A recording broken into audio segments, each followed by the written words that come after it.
Good morning everyone. Welcome to your English class. Today we are continuing with the FA2 Unit 8, The Great Hero. See here everyone. Keep your finger on it. Activity 1.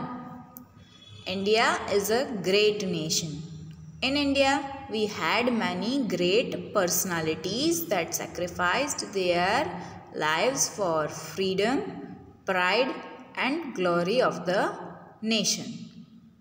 क्या बोल रहे हैं इसमें कि India एक great nation है, महान देश है.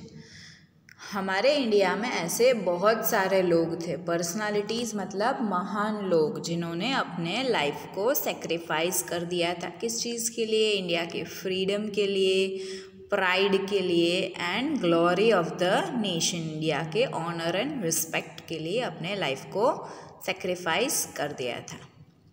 See here what is written. Here are some pictures of great heroes of India.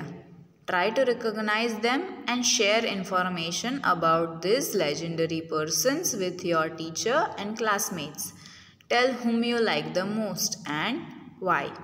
हम वन बाय वन सारे पिक्चर्स देखेंगे, उसके साथ उनके नेम लिखे हैं वो देखेंगे और उनके बारे में डिटेल्स भी देखनी है. Okay, so see here number 1 picture. Who is he? Mahatma Gandhi, the father of our nation. Let's read some details about him. We already know all the details, but let's have a look at it. Mahatma Gandhi.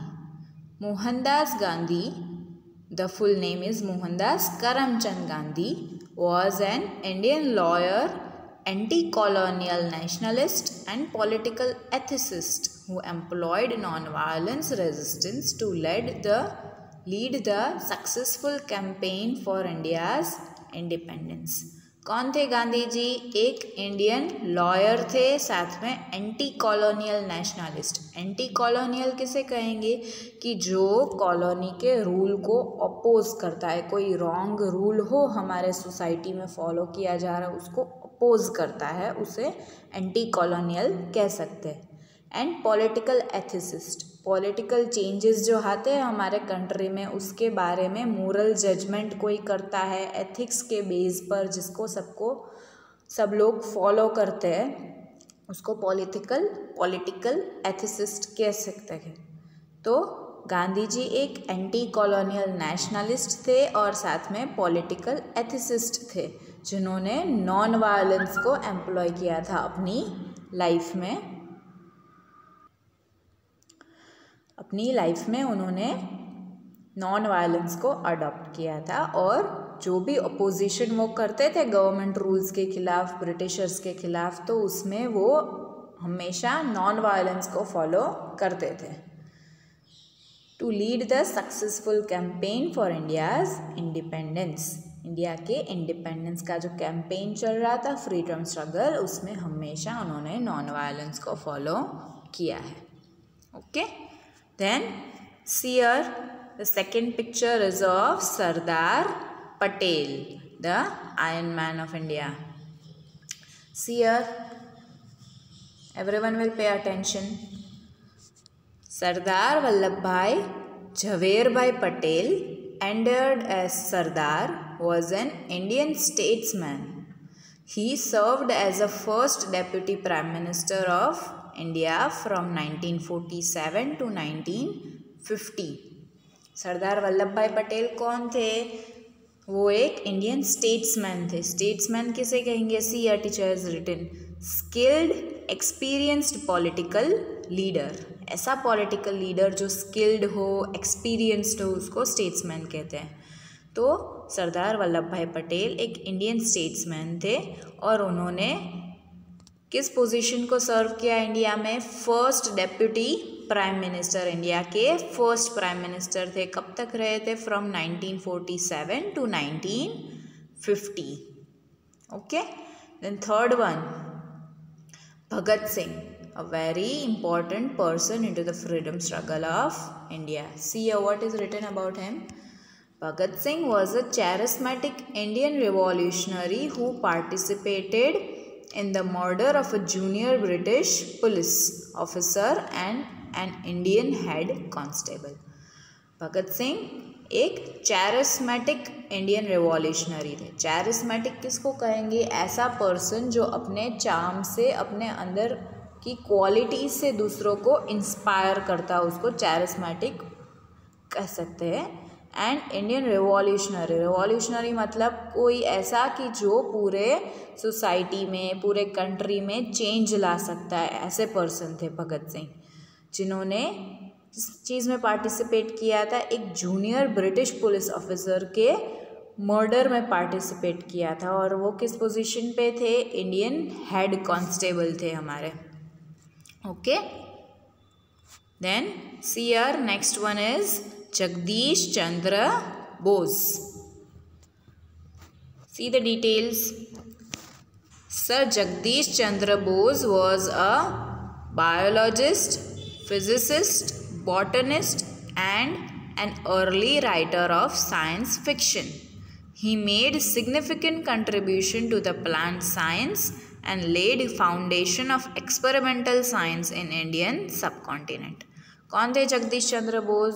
वो एक biologist थे. Biologist मतलब कौन? कोई ऐसा expert या उस field का स्टूडेंट के जो साइंस के एक फॉर्म को स्टडी कर रहा है, जो किससे कंसर्निंग है? लिविंग ऑर्गेनिजम्स के रिलेटेड जो स्टडी होता है साइंस, उसको बायोलॉजिस्ट कह सकते हैं. जो पर्सन उस चीज़ को स्टडी कर रहा होता है उसको बायोलॉजिस्ट कहते हैं. Then physicist, an expert or a student of physics. And botanist, an expert or a student of scientific study of plants.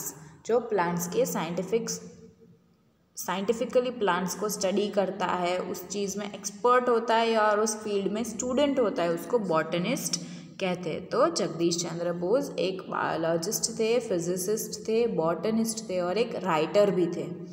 उन्होंने इंडिया के प्लांट साइंस के फाउंडेशन में बहुत कंट्रीब्यूशन दिया है और एक्सपेरिमेंटल साइंस का फाउंडेशन भी क्रिएट किया है इंडिया में. Then see the next picture is of Swami Vivekananda. See here, Swami Vivekananda, born Narendranath Datta, was an Indian Hindu monk and philosopher. He was a chief disciple of the 19th century Indian mystic Ramakrishna. अभी इसमें बहुत सारे नए words आए. स्वामी विवेकानंद का born name क्या था? नरेंद्रनाथ दत्ता. और वो क्या थे? एक इंडियन हिंदू मॉन्क. मॉन्क मतलब ऐसा पर्सन, एक कम्युनिटी का एक पर्सन जिसको लोग फॉलो करते हैं, वो जो ट्रुथ को फॉलो करता है उसको मॉन्क कह सकते हैं. और वो एक फिलोसोफर भी थे. और चीफ डिसिपल मतलब कोई का किसी पर्सन का फॉलोअर होता है तो उसको उसका डिसिपल बोलते हैं. तो स्वामी विवेकानंद किसके डिसिपल थे? Indian mystic Ramakrishna. अभी मिस्टिक का मीनिंग क्या है देखो यहाँ पे. Who believes in the spiritual apprehension of truths that are beyond the intellect. एक ऐसा पर्सन जो स्पिरिचुअल एप्रीहेंशन में बिलीव करता है, ऐसे सच कि जो दुनिया के लोगों को अभी जानने बाकी है, ऐसे ट्रुथ्स में बिलीव करता है कि जो इंसान की सोच से ऊपर होते हैं, उसको मिस्टिक कहते हैं. तो वो रामकृष्ण के फॉलोअर थे. Then next one is Kalpana Chawla. We all know about Kalpana Chawla, right? She was an astronaut. See here, Kalpana Chawla was an American astronaut and engineer who was the first woman of Indian origin to go to space. Kalpana Chawla एक American astronaut थी और एक engineer थी जिन्होंने वो India से belong करने वाली पहली वुमेन थी कि जो स्पेस में गई हो, right? Then next one is Jawaharlal Nehru. Chacha Nehru भी कहते हैं उनको लोग प्यार से. See here, Jawaharlal Nehru was an Indian anti-colonial nationalist and author who was a central figure in the India during the middle third of 20th century. क्या बोल रहे हैं कि जवाहरलाल नेहरू एक एंटी कॉलोनियल नेशनलिस्ट थे। टीचर ने आगे ऑलरेडी बताया है, गांधी जी की तरह ये जवाहरलाल नेहरू भी एंटी कॉलोनियल नेशनलिस्ट थे और साथ में एक ऑथर भी थे, और जो एक बहुत इम्पॉर्टेंट पार्ट थे इंडिया के middle third of the 20th century. 20th century के मिडल थर्ड पार्ट में वो इंडिया के बहुत ही फेमस पर्सन बन गए थे। Nehru was a principal leader of the independence movement in the 1930s and 1940s. चाचा नेहरू इंडिया के इंडिपेंडेंस के मूवमेंट में एकदम पॉपुलर लीडर थे। कौन से टाइम के बीच में? 1930s एंड 1940s के बीच में। The next picture see here is of Indira Gandhi. Who was Indira Gandhi? See here. Indira Gandhi was an Indian politician and a central figure of the Indian National Congress. She was the third Prime Minister of India and till date is the only female Prime Minister in India. Indira Gandhi एक politician थी और हमारे Indian national Congress का central figure थी, main part थी वो, और हमारे इंडिया की थर्ड प्राइम मिनिस्टर थी और आज के डेट लग वो the only female prime minister of India, India की the only female prime minister है वो। Then last one is Sachin Tendulkar, your favourite topic, it may be some of you. Sachin Tendulkar is a former international cricketer of India, as we all know, who served as a captain of Indian national team. हमारे Indian national team के captain रहे बहुत साल तक।